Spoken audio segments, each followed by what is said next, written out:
दोस्तों, हम लोग नेट जेआरएफ पीजीटी या राजस्थान फर्स्ट ग्रेड जैसी परीक्षाओं के लिए बिल्कुल हिंदी साहित्य के सिलेबस को आरंभ से देखने की कोशिश कर रहे हैं। साहित्य में देखिएगा कि ऐसी परीक्षाओं के लिए, चाहे वो आप पीजीटी की परीक्षा दे रहे हों, चाहे नेट जेआरएफ दे रहे हों, चाहे फर्स्ट ग्रेड दे रहे हों, कुछ खंड हैं जिन पर आपको मेहनत करने की आवश्यकता है। यदि अंकों के हिसाब से बात की जाए तो सबसे ज़्यादा आपको ध्यान देना पड़ता है साहित्य के इतिहास खंड पर।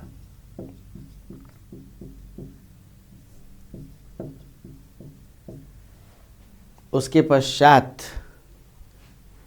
जो काव्य शास्त्र है,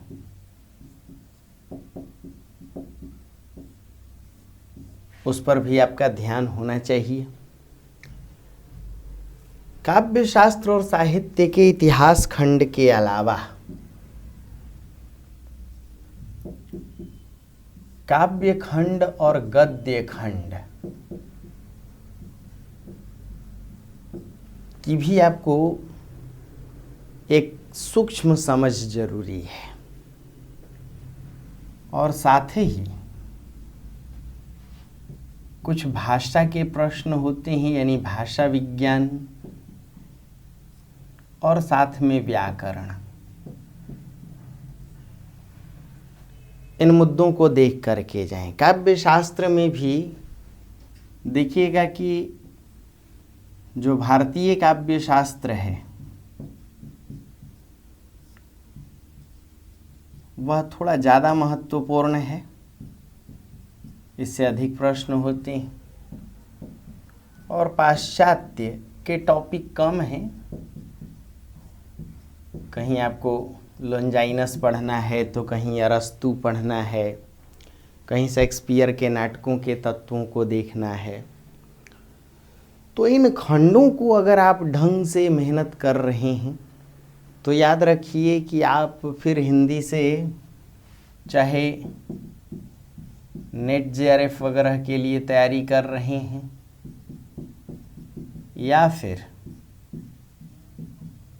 पीजीटी वगैरह देने का मूड बना रहे हैं, या फिर राजस्थान में ग्रेड परीक्षा देने की इच्छा हो रही है, ऐसे ही कई राज्यों में भी इस तरह की परीक्षाएं हैं, उसको भी आप दे सकते हैं। दोस्तों, आइए आज हम लोग इसी सिलसिले की शुरुआत करते हैं और हिंदी साहित्य इतिहास खंड से मुद्दों को उठाते हैं। मेरा एक क्रम होगा, साहित्य के इतिहास के मुद्दों के साथ साथ कुछ भाषा और व्याकरण के मुद्दों को भी देखते जाएंगे जो मिलते जुलते हैं, और फिर काव्य शास्त्र के मुद्दों को हम लोग देखेंगे। दोस्तों, साहित्य इतिहास खंड में एक्चुअली सिलेबस की जो शुरुआत है वह इतिहास लेखन परंपरा से ही होती है। यह हिंदी साहित्य के इतिहास लेखन की अब तक जो परंपराएं रही हैं, उन्हीं परंपराओं से ये टॉपिक शुरू होता है। तो जो पहला टॉपिक है आपका, उसका नाम ही है साहित्य इतिहास लेखन परंपरा।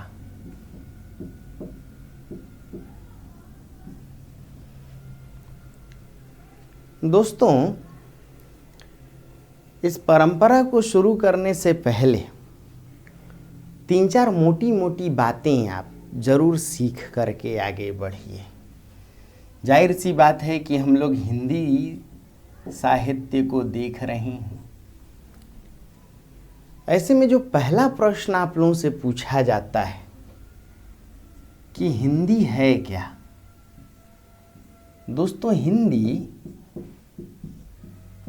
बोलियों का समुदाय है। हिंदी कोई एक भाषा नहीं है, ना ही हिंदी कोई एक बोली है। बल्कि हिंदी भाषा परिवार आर्य भाषा परिवार का अंग है। भारत में 4 भाषा परिवार हैं। चारों भाषा परिवारों की बात करें तो आर्य भाषा परिवार, द्रविड़ भाषा परिवार, कोल आस्ट्रिक परिवार, तिब्बत बर्मी परिवार, उन्हीं में जो आर्य भाषा परिवार है उसी का संबंध या उसी से हिंदी जुड़ी हुई है। और हिंदी कोई एक भाषा नहीं, बोलियों का समुदाय है। इन मुद्दों को हम लोग भाषा विज्ञान के तत्वों में देखेंगे, जहाँ से प्रश्न पूछे जाते हैं। क्यों बोलियों का समुदाय है? जब आप हिंदी साहित्य पढ़ते हैं तो तुलसी की रचना पढ़ते हैं। जाहिर सी बात है, तुलसी ने रामचरितमानस की रचना अवधी में की, कवितावली, विनय पत्रिका आदि की रचना ब्रजभाषा में की। ऐसे ही आप विद्यापति को पढ़ते हैं, विद्यापति की रचनाओं की भाषा मैथिली है दोस्तों। सूरदास जी को पढ़ते हैं तो सूरदास जी की रचनाओं की भाषा ब्रजभाषा है। अमीर खुसरो को पढ़ते हैं, अमीर खुसरो साहब की रचनाएं 3 भाषाओं में लिखी गई। क्या क्या? ब्रजभाषा, खड़ी बोली और फारसी। ऐसे ही हम मीरा की रचनाओं को देखते हैं तो मीरा मारवाड़ी में भी लिखती हैं और ब्रजभाषा में भी। यदि कबीर की रचनाओं को देखें तो दोस्तों कबीर की भाषा को पंचमेल खिचड़ी या सधुक्कड़ी नाम दिया गया। नाम से ही स्पष्ट है कि साधु प्रवृत्ति की जो भाषा हो, जिसमें कई बोलियों का मेल हो, लगभग 4-5 बोलियों के मिश्रण से कबीर की भाषा तैयार हुई थी। इसीलिए उनकी भाषा को शुक्ल जी सधुक्कड़ी कहते हैं, बाबू श्याम सुंदर दास पंचमेल खिचड़ी कहते हैं। सुनीति कुमार चटर्जी ने लिखा कि कबीर की भाषा का स्वरूप निर्दिष्ट या निश्चित नहीं है। ऐसे ही चार्लेट वागविल की बात माने तो लिखते हैं कबीर की भाषा अनगढ़ रही है। यदि आचार्य विश्वनाथ मिश्र की बात करें तो उन्होंने लिखा कबीर की भाषा पूर्वी हिंदी रही है। आचार्य हजारी प्रसाद द्विवेदी की बात माने तो कबीर को उन्होंने वाणी का डिक्टेटर तो माना, लेकिन यह भी माना कि कबीर की जो कविता की भाषा है वह पूर्वीपन के निकट है।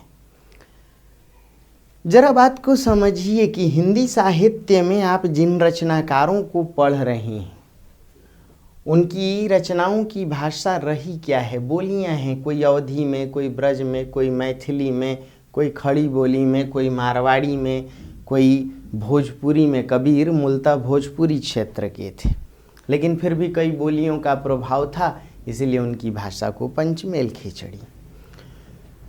हिंदी में ये सभी बोलियां मिलकर के हिंदी समुदाय को जन्म देती हैं और हिंदी साहित्य भी इन्हीं बोलियों का साहित्य है। इसलिए हिंदी भाषा कोई एक भाषा नहीं, बोलियों का समुदाय है। कितनी बात समझ में आई?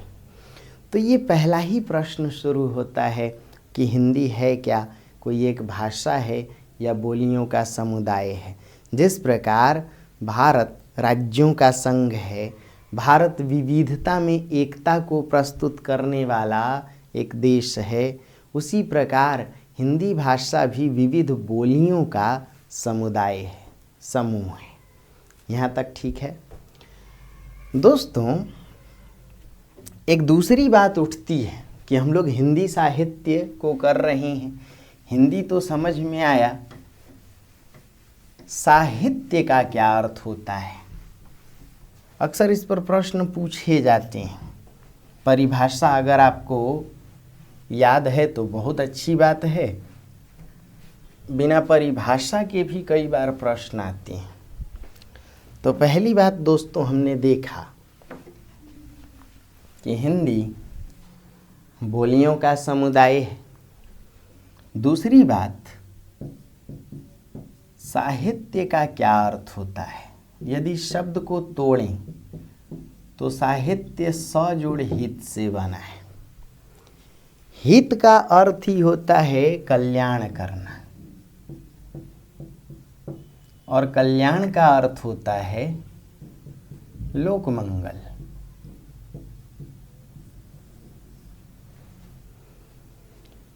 समाज का कल्याण या समाज का मंगल कब होगा, जरा समझिए। यदि साहित्य एक तरफ समाज की कमियों को निकाले और दूसरी तरफ उन कमियों को दूर करने के लिए मार्गदर्शन करे, सुझाव दे, यानी साहित्य एक तरफ समाज की समस्याओं को भी निकालता है और दूसरी तरफ उन समस्याओं को दूर करने के लिए सुझाव भी देता है। इसीलिए साहित्य समाज का दर्पण भी है और दीपक भी है।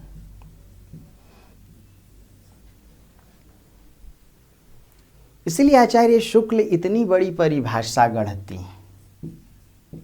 उन्होंने लिखा कि साहित्य जनता की चित्तवृत्ति का संचित प्रतिबिंब है।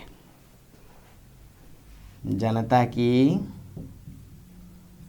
चित्तवृत्ति का संचित प्रतिबिंब है।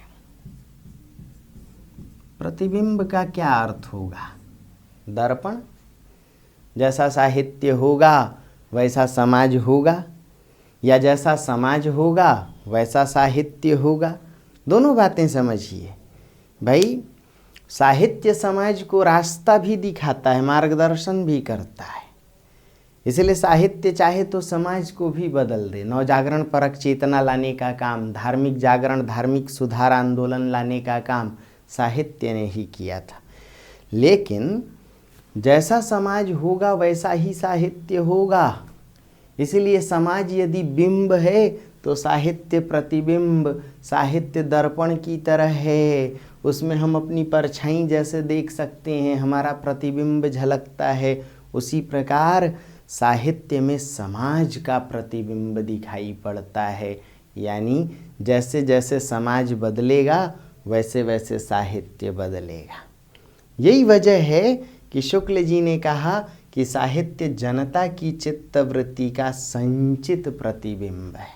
और तब द्विवेदी जी ने लिखा कि साहित्य समाज का दर्पण भी है और कहीं ना कहीं दीपक भी है। दोस्तों,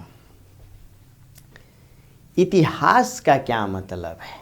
क्योंकि हम लोग टॉपिक देखने जा रहे हैं हिंदी साहित्य इतिहास लेखन परंपरा। ये पहला टॉपिक है कि हिंदी साहित्य के जो इतिहास लिखे गए उनकी परंपरा क्या रही है। इतिहास का क्या अर्थ होता है? ये छोटे छोटे प्रश्न हैं, इनको समझने लायक है। इतिहास जो लोग कहते हैं कि अतीत की घटनाओं का अध्ययन है, तो समझिए कि आप इतिहास की अधूरी जानकारी रखते हैं। इसलिए इतिहास का अर्थ होता है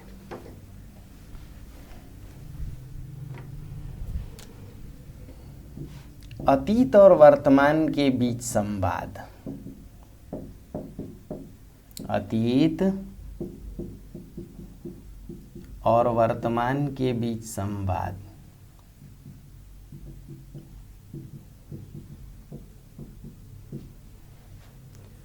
दूसरी बात कि इतिहास किसी भी चीज का, किसी भी शाखा का कालक्रमिक अध्ययन है।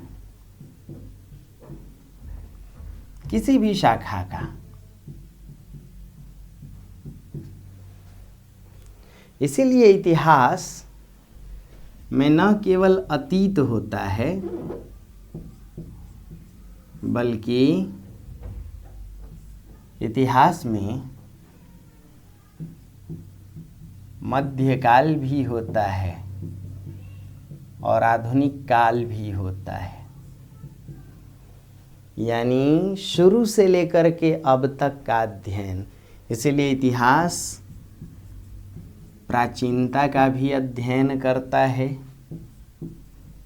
मध्ययुगीनता का भी अध्ययन करता है और आधुनिकता का भी।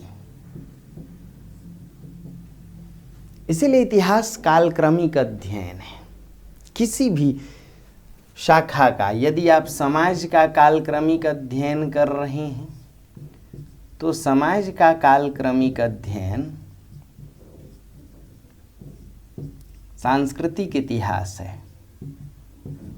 जो हम लोग पढ़ते हैं ना इतिहास, अशोक कौन था, गौतम बुद्ध कौन थे, महावीर जैन कौन थे, आज के संदर्भ में पढ़ते हैं। पहले हम प्राचीन भारत, मध्यकालीन भारत, आधुनिक भारत को देखते थे 1964 तक। अब हम 2020 तक देखने की कोशिश कर रहे हैं। बीच में 1991 तक देखते थे। तो समाज का यदि कालक्रमिक अध्ययन किया जाए तो सांस्कृतिक इतिहास है दोस्तों। और ऐसे ही यदि साहित्य का कालक्रमिक अध्ययन किया जाए तो वो साहित्य का इतिहास है। इसलिए हिंदी साहित्य के इतिहास को भी आप देखेंगे 3 कालखंडों में बांटा गया मोटा मोटी। क्या क्या? आदिकाल, मध्यकाल और आधुनिक काल। और तब इसी मध्यकाल को 2 हिस्से में बांटा गया, पूर्व मध्यकाल और उत्तर मध्यकाल। फिर प्रवृत्तियों के आधार पर भी इनके नाम दिए गए। शुक्ल जी आदिकाल को वीरगाथा काल कहते हैं, पूर्व मध्यकाल को भक्ति काल, उत्तर मध्यकाल को रीतिकाल और आधुनिक काल को गद्य काल कहते हैं। लेकिन समझिए इतिहास होता क्या है। इतिहास कालक्रमिक अध्ययन को कहते हैं। इतिहास शुरू से लेकर अब तक का अध्ययन है। इसीलिए इतिहास कहीं ना कहीं अतीत और वर्तमान के बीच का संवाद है।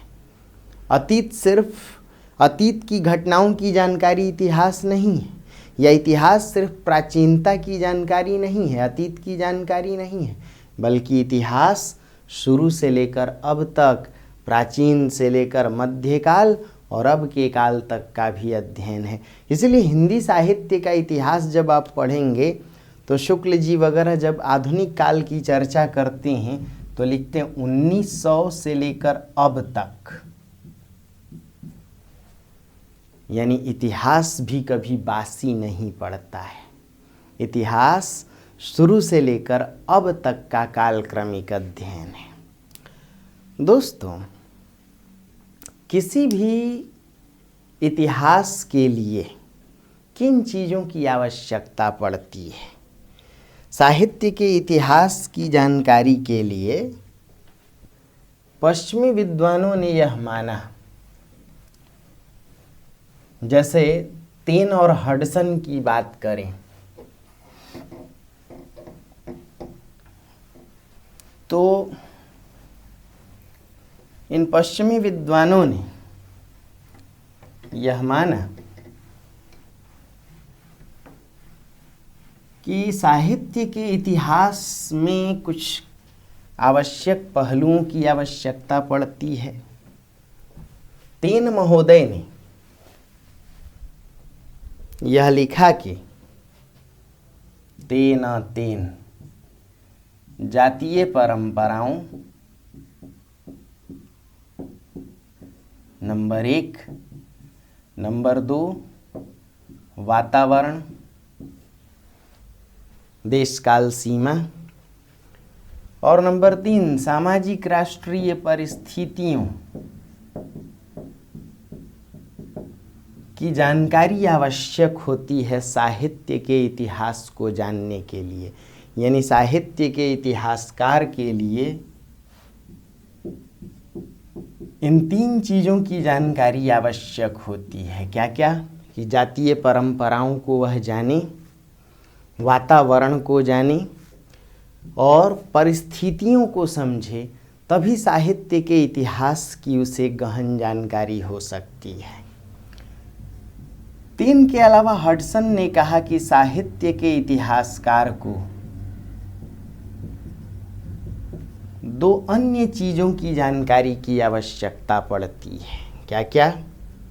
नंबर 1, उसे रचनाकार की प्रतिभा की जानकारी होनी चाहिए और नंबर 2, उसे रचनाकार के व्यक्तित्व की जानकारी होनी चाहिए, तभी वह एक उम्दा इतिहास लिख सकता है। यानी साहित्य के इतिहासकार को इन तत्वों की आवश्यकता पड़ेगी, तभी वह वैज्ञानिक इतिहास लिख सकता है। किन तत्वों की? जातीय परंपरा की जानकारी हो, वातावरण की जानकारी हो, परिस्थितियों की जानकारी हो। तो हडसन ने कहा कि भाई साहित्य के इतिहासकार के लिए आवश्यक है कि वह रचनाकार की प्रतिभा को भी समझे और रचनाकार के व्यक्तित्व को भी समझे। आपसे परीक्षाओं में ये प्रश्न पूछे जाएंगे। आप चाहे पीजीटी की परीक्षा दे रहे हों, आप चाहे नेट जेआरएफ दे रहे हों, चाहे फर्स्ट ग्रेड वगैरह सेकंड ग्रेड दे रहे हों, अब तो राजस्थान के रीट में भी हिंदी साहित्य को उसमें महत्वपूर्ण जगह देने की कोशिश की गई है।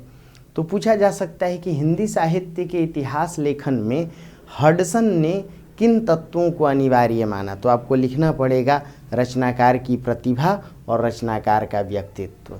और 3 ने किन तत्वों को महत्वपूर्ण माना? तो 3 क्या क्या? जातीय परंपरा, वातावरण और परिस्थितियाँ। इनकी अगर जानकारी है तो एक उम्दा इतिहास लिखा जा सकता है। दोस्तों, किसी भी इतिहास लेखन के लिए कुछ महत्वपूर्ण चीज़ों की आवश्यकता पड़ती है, चाहे वह किसी भी काल का इतिहास हो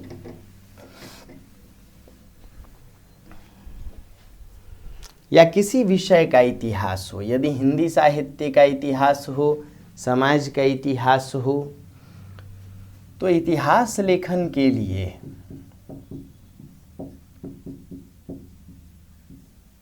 सबसे जो पहली चीज़ है वह प्रामाणिक तथ्यों की आवश्यकता पड़ती है कि इतिहास में प्रामाणिक तथ्य हों, यानी फैक्ट हों, ऑथेंटिक। जो दूसरी बात है, संकल्पनाओं, कंसेप्ट का भी प्रामाणिक होना। न केवल फैक्ट प्रामाणिक चाहिए बल्कि कंसेप्ट भी प्रामाणिक चाहिए। इतना ही नहीं, तीसरी बात कि जो इतिहास लेखन के लिए दृष्टि चाहिए, यानी इतिहास दृष्टि की भी आवश्यकता पड़ेगी। जो इतिहास को जान ले, इतिहास बोध की भी आवश्यकता पड़ेगी। इतिहासकार के पास एक ऐसी दृष्टि हो जो जान सके कि प्राचीन काल कैसा था, मध्यकाल कैसा था, आधुनिक काल कैसा था। यदि वह हिंदी साहित्य का इतिहासकार है तो उसमें यह बोध होना चाहिए, उसमें यह दृष्टि होनी चाहिए कि आदिकाल में समाज की कैसी प्रवृत्तियाँ थीं, मध्यकाल या भक्ति काल, रीति काल में समाज की कैसी प्रवृत्तियाँ थीं, आधुनिक काल भारतेंदु युग में समाज कैसा था, द्विवेदी युग का समाज। तभी वह इतिहास को प्रामाणिक रूप में लिख पाएगा। इसलिए इतिहास लेखन की ये अनिवार्य शर्तें हैं।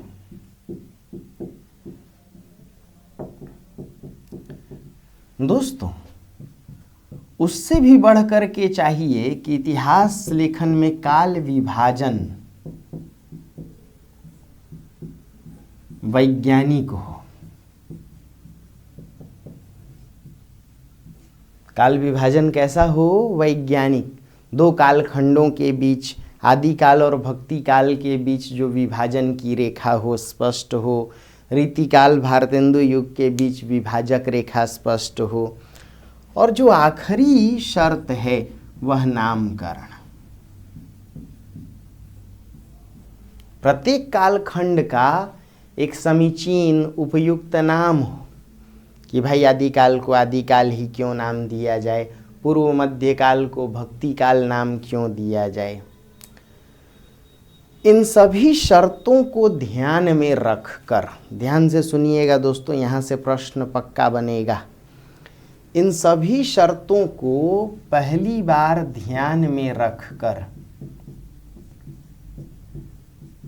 आचार्य रामचंद्र शुक्ल ने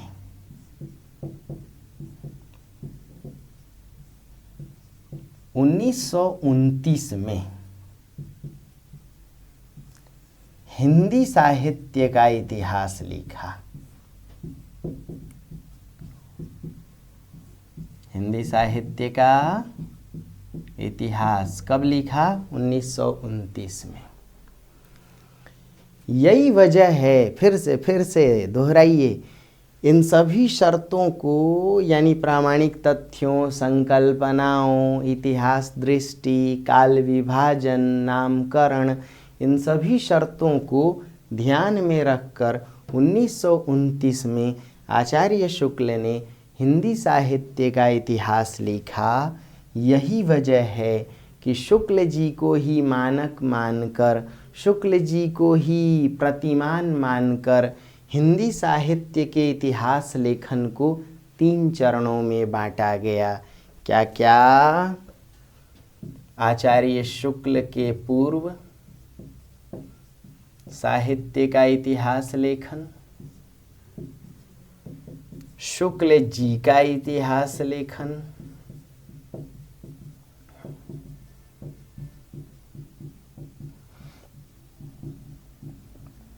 और शुक्ल जी के पश्चात यानी शुक्लोत्तर, शुक्ल जी के पश्चात यानी शुक्लोत्तर इतिहास लेखन।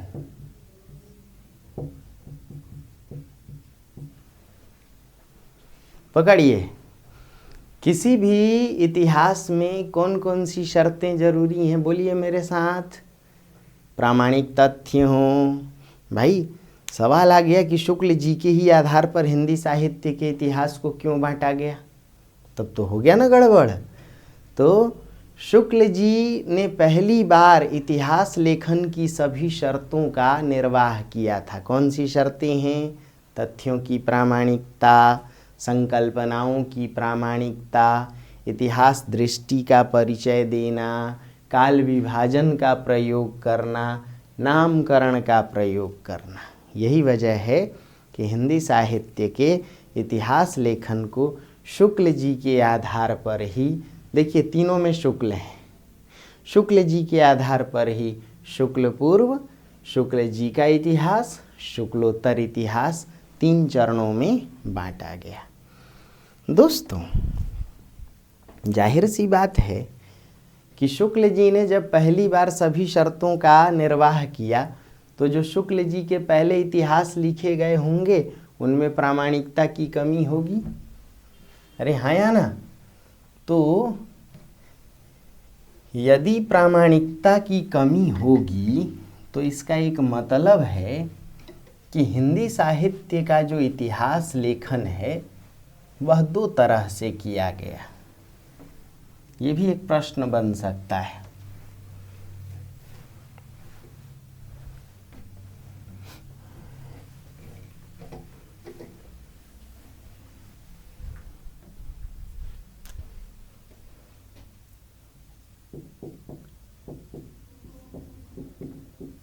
हिंदी साहित्य का इतिहास लेखन,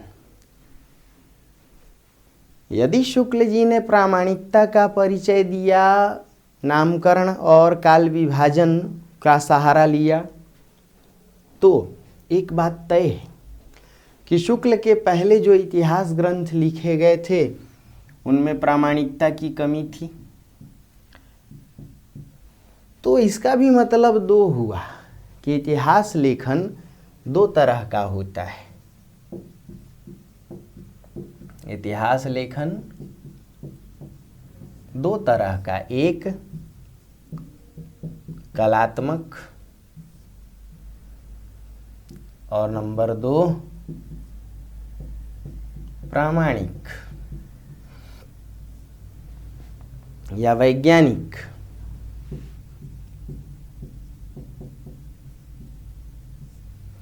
जो कलात्मक इतिहास लेखन है उसमें इतिहास लेखक पूर्वाग्रह से ग्रसित रहता है, उसकी अपनी बातों का ज़्यादा उसमें चित्रण रहता है, उसका आत्मपरक दृष्टिकोण रहता है। जबकि जो वैज्ञानिक लेखन है उसमें वस्तुपरक सोच, वस्तुपरक को तुलनात्मक चर्चा कहते हैं और अन्वेषणात्मक बातों का उल्लेख रहता है। यानी इतिहासकार जो है वह अपनी बात न कह के तुलनात्मक बातों को कहता है, खोजबीन पर जांच परखने के पश्चात बातों को कहता है। इसलिए इतिहास लेखन भी दो प्रकार का होता है, एक कलात्मक, एक वैज्ञानिक या प्रामाणिक। यानी आचार्य शुक्ल के पहले जो इतिहास लिखे गए वो कलात्मक रहे। कैसे रहे? कलात्मक।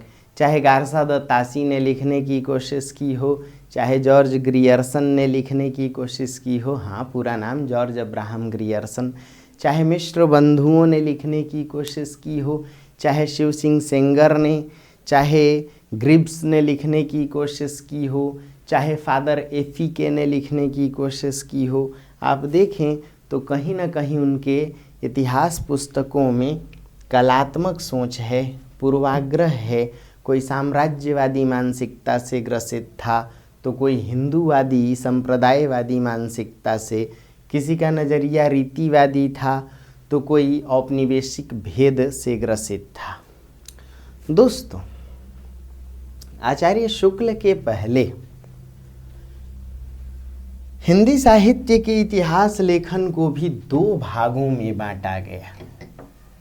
आचार्य शुक्ल के पहले हिंदी साहित्य के इतिहास लेखन को भी दो भागों में बांटा गया। याद रखिएगा, प्रश्न बनेगा क्या क्या? एक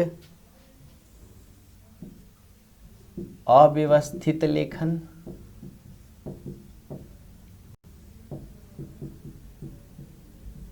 और नंबर 2 व्यवस्थित लेखन। व्यवस्थित लेखन में इतिहास लिखने की कोशिश की गई। कैसे? इसके अंतर्गत गारसा द तासी,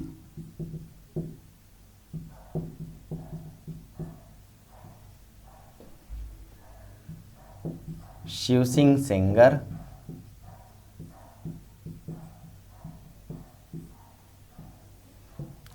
जॉर्ज अब्राहम ग्रियर्सन,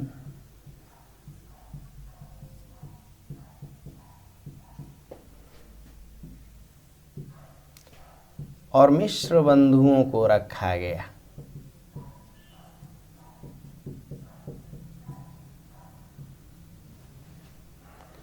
यानी इन्होंने इतिहास लिखने की कोशिश की, लेकिन जो अव्यवस्थित लेखन है, आचार्य शुक्ल के पहले इतिहास लेखन यानी शुक्ल पूर्व इतिहास लेखन के दो चरण, अव्यवस्थित, व्यवस्थित। अव्यवस्थित में इतिहास लिखने की कोशिश नहीं की गई, लेकिन ये ऐसी पुस्तकें रही हैं जिनमें हिंदी साहित्य की सामग्री उपलब्ध रही है। व्यवस्थित लेखन में इतिहास लिखने की कोशिश की गई, अव्यवस्थित में इतिहास लिखने की कोशिश नहीं की गई, लेकिन इनमें कहीं ना कहीं सामग्री रही है। कैसे? अव्यवस्थित लेखन की बात करें दोस्तों, तो जैसे गुरु ग्रंथ साहब, ये कुछ ऐसी पुस्तकें हैं जिनमें हिंदी साहित्य की सामग्री मिली। बोर्ड पर दिख रहा है ऊपर गुरु ग्रंथ साहब, जैसे 84 वैष्णवन की वार्ता, 84 वैष्णवन की वार्ता और 252 वैष्णवन की वार्ता।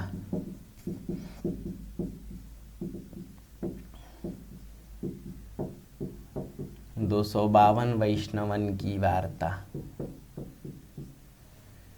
जैसे अन्य पुस्तकों में यदि आए तो एक दो नाम और लिख लीजिए, जैसे कालिदास हजारा,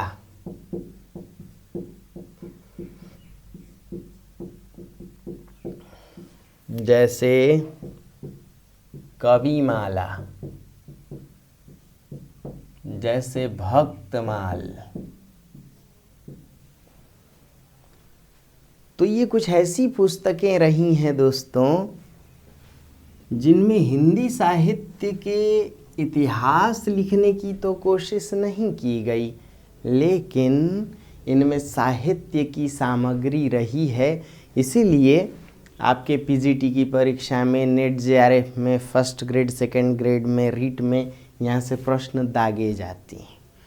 तो इनको तो हम लोग डिटेल में आएंगे, पहले इन पर भी कुछ प्रश्नों को ज़रा तैयार कीजिए। इन पर कुछ मज़ेदार बातें पूछी जाती हैं। दोस्तों, गुरु ग्रंथ साहब की बात करें तो लिखते जाइए, समझते जाइए। गुरु ग्रंथ साहब का संकलन सिखों के 5वें गुरु अर्जुन देव ने किया था। किसने किया था? किसने संकलन किया था? सिखों के 5वें गुरु गुरु अर्जुन देव ने किया था। गुरु ग्रंथ साहब जिस लिपि में संकलित की गई रचना वह लंडा लिपि है। इस लिपि का नाम दोस्तों लंडा, आगे चल कर के लहंदा वगैरह शब्द इसी से विकसित हुए। दोस्तों, गुरु ग्रंथ साहब में कबीर दास जी के 238 पद संकलित हैं। तो कबीर के 238 पद गुरु ग्रंथ साहब में हैं। दोस्तों, जयदेव के 2 पद, जयदेव कवि, कुछ लोगों ने कहा कि गीत गोविंदम के ही रचनाकार ये जयदेव थे, कुछ लोगों की मान्यता थी ये अलग थे। इसके अलावा कुछ अन्य रचनाकारों की भी अगर देखें तो नामदेव के लगभग 61 पद हैं गुरु ग्रंथ साहब में। साथ ही नानक के और रैदास के भी पद गुरु ग्रंथ साहब में हैं। कई बार हम लोगों को इस बात की जानकारी नहीं हो पाती है कि गुरु ग्रंथ साहब का संकलन किसने किया, किस लिपि में किया, कौन कौन से रचनाकारों के कितने पद। सबसे कबीर के 238, जयदेव के 2 पद, नामदेव के 61 पद हैं इसमें। साथ ही रैदास के भी पद हैं और नानक के 2 पद हैं। दोस्तों, 84 वैष्णवन की वार्ता और 252 वैष्णवन की वार्ता, ये दोनों रचनाएं 84 वैष्णवन की वार्ता और 252 वैष्णवन की वार्ता,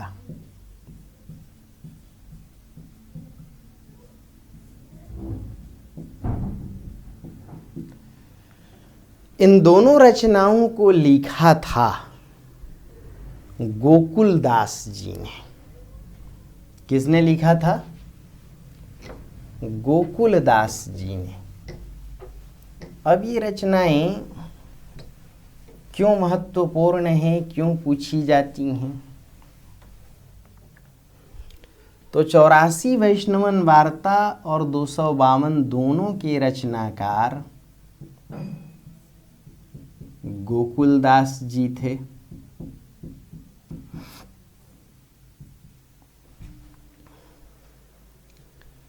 ये रचनाएं जुड़ी कहां से थीं? 84 वैष्णवन की वार्ता में वल्लभाचार्य के 84 शिष्यों की चर्चा है, यानी वल्लभ संप्रदाय के 84 शिष्यों की चर्चा है। और 252 वैष्णवन की वार्ता विट्ठलनाथ के 252 शिष्यों पर आधारित है।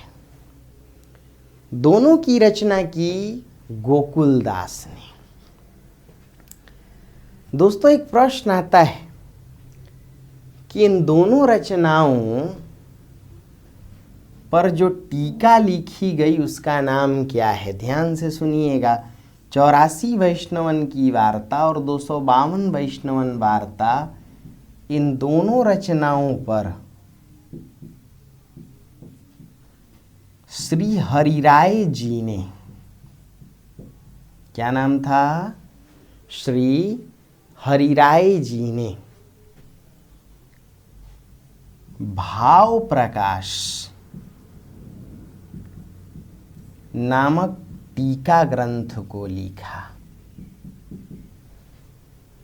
श्री हरिराय जी ने 84 वैष्णवन की वार्ता और 252 वैष्णवन की वार्ता, इन दोनों पुस्तकों पर एक टीका पुस्तक को, व्याख्या पुस्तक को लिखा। नाम था भाव प्रकाश।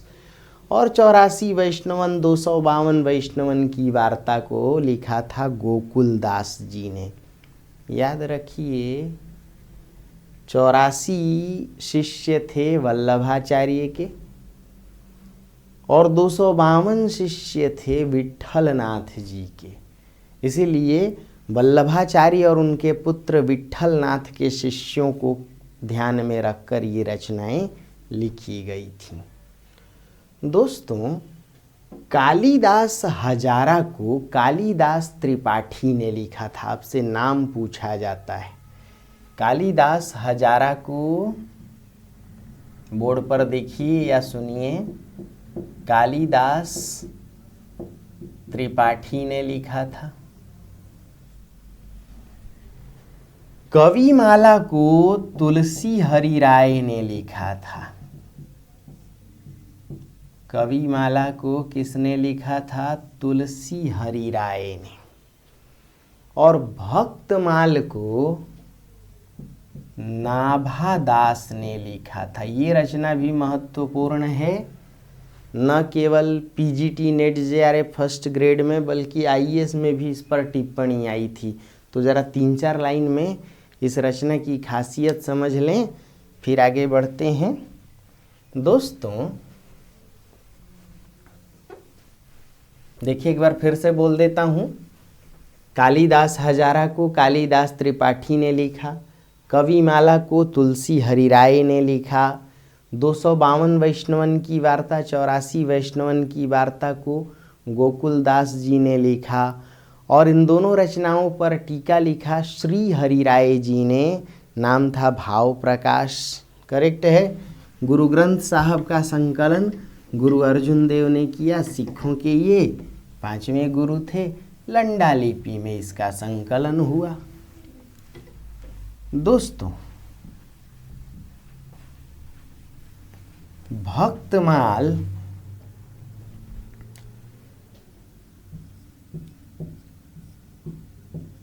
नाभादास की रचना है।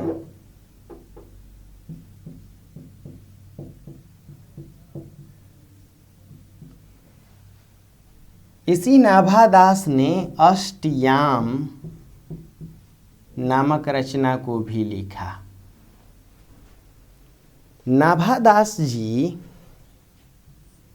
राम भक्त थे और राम भक्ति में भी रसिकोपासना से जुड़े थे। किस धारा से जुड़े थे? अष्टयाम आठों प्रहर की भक्ति को कहते हैं, तो उसे ध्यान में रखकर यह पुस्तक लिखी गई। भक्तमाल में ध्यान से देखिए, भक्तमाल की चर्चा करने जा रहे हैं हम लोग। ये लाइन है भक्तमाल की जानकारी के लिए। भक्तमाल में 316 छप्पयों की चर्चा की गई है, यानी तो 316 छप्पे लिखे गए हैं। भक्तमाल में लगभग 200 वैष्णव संतों की चर्चा है। उन्हें संत रचनाकार कहिए, संत कहिए। भक्तमाल की सबसे बड़ी विशेषता है कि एक ही पद में नाभादास जी ने कवि का व्यक्तित्व,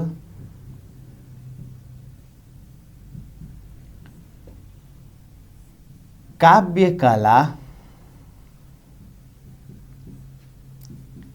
रचनाकार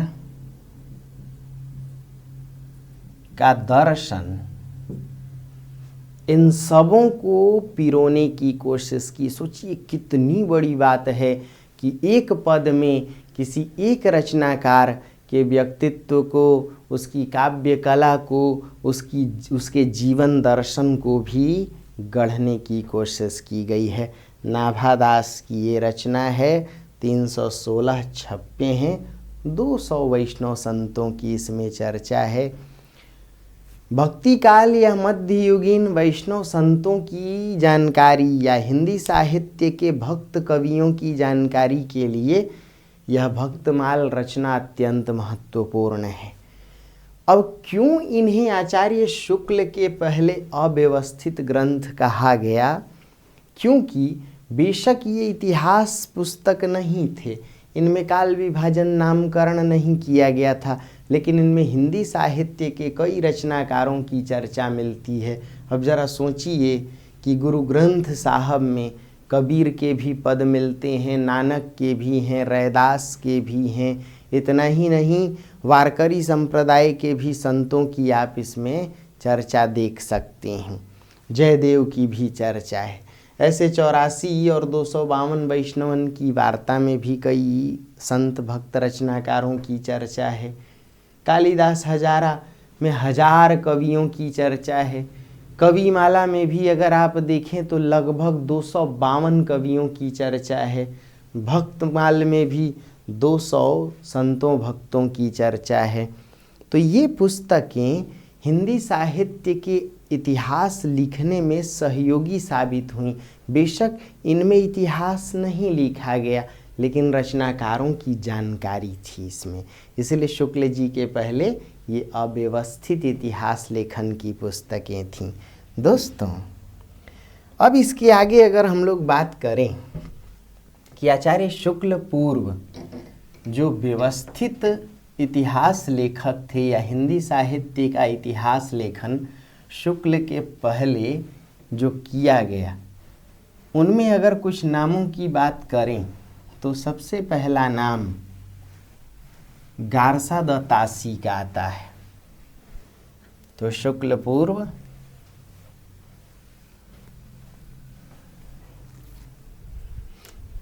आचार्य शुक्ल से पहले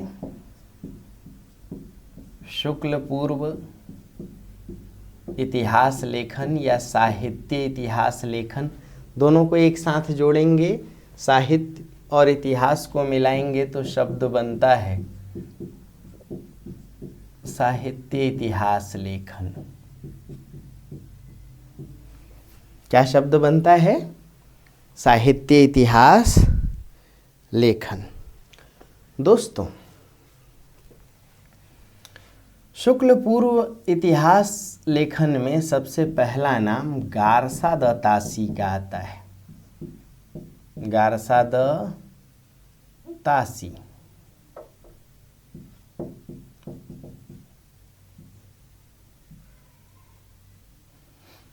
गारसा द तासी फ्रांस के रहने वाले थे। उनकी पुस्तक का नाम है, यानी उन्होंने जो इतिहास पुस्तक लिखा उसका नाम है इस्तवार दिलौ लिटरेतुर एंदुई हिंदुस्तानी।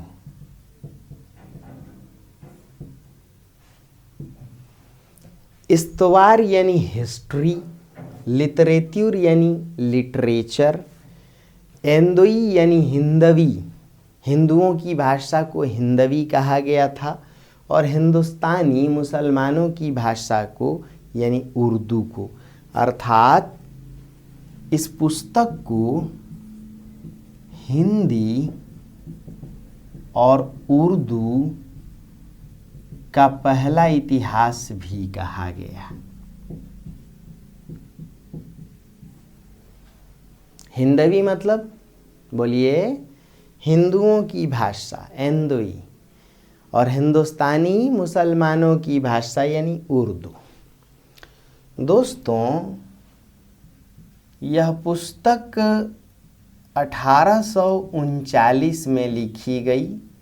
इसका पहला भाग 1839 में लिख के आया।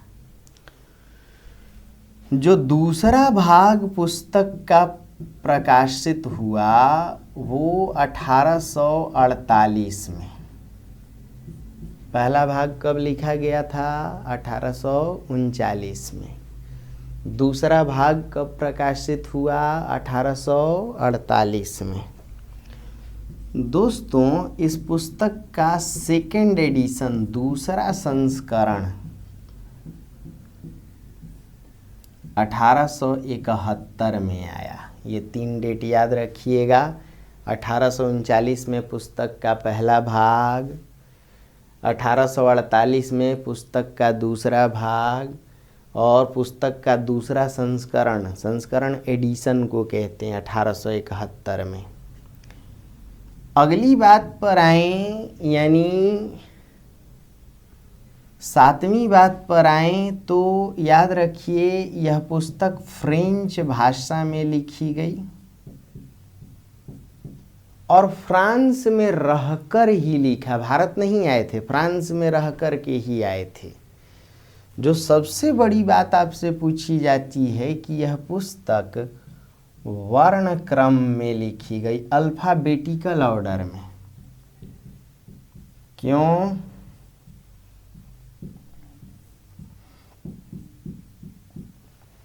इस पर तासी महोदय ने कहा, अल्फाबेटिकल ऑर्डर का अर्थ होता है कि कालक्रम का ध्यान न रख करके ABCDEFGH। तो अगर मान लीजिए ए से अज्ञे तो पहले अज्ञे को, और के से कबीर तो बाद में कबीर को, यानी कालक्रम का ध्यान नहीं है, समझिए, काल विभाजन का ध्यान नहीं है, लेकिन फिर भी अल्फाबेटिकल ऑर्डर में। तासी महोदय ने सफाई देते कहा कि जिन रचनाकारों की प्रामाणिक जानकारी थी उनकी चर्चा के लिए हमने अल्फाबेटिकल ऑर्डर का क्रम प्रयोग किया है। दोस्तों, इस पुस्तक का जो अनुवाद था, अगर आप यहाँ देख पा रहे हैं, इस पुस्तक का पहला अनुवाद 1848 में दिल्ली के करीमुद्दीन ने किया था। नाम याद रखिएगा, दिल्ली के करीमुद्दीन ने गारसा द तासी की पुस्तक इस्तवार दिलौ लिटरेचर एंदुई हिंदुस्तानी, पुस्तक का नाम है सिंगल इन्वर्टेड कॉमा में, ये लेखक का नाम है गारसा द तासी। इनकी पुस्तक का पहला अनुवाद दिल्ली के करीमुद्दीन ने किया था और नाम था तबकात उल शुअरा। क्या नाम था? तबकातुल शुअरा। दोस्तों, इस पुस्तक का दूसरा अनुवाद 1953 में इलाहाबाद विश्वविद्यालय के डॉक्टर लक्ष्मी सागर वार्ष्णेय ने किया था। किसने? डॉक्टर लक्ष्मी सागर वार्ष्णेय ने किया था। पुस्तक का नाम था हिंदुई साहित्य का इतिहास। थोड़ा नीचे लिख रहा हूँ, शायद है आपको बोर्ड ना दिखे, मैं बोल दे रहा हूँ। 1953 में हिंदुई साहित्य का इतिहास किसने? लक्ष्मी सागर वार्ष्णेय ने क्या किया था? अनुवाद किया था। किसका? इस्तवार द लॉ लिटरेचर हिंदुई हिंदुस्तानी। किसकी पुस्तक? गारसद तासी की पुस्तक। दोस्तों, पहला अनुवाद किसने किया था? दिल्ली के करीमुद्दीन ने। किसका अनुवाद? तासी की पुस्तक का, इस्तवार द लॉ का। किस नाम से? तबकातुल शुअरा। इस पुस्तक की दो बड़ी समस्याएं हैं। एक तो इस पुस्तक में काल विभाजन का अभाव है। किसका अभाव है? काल विभाजन का अभाव है। दूसरा, नामकरण की भी समस्या है। यानी इतिहास लेखन की जो दो बड़ी शर्तें होती हैं, काल विभाजन, नामकरण, वही दोनों अनुपस्थित हैं।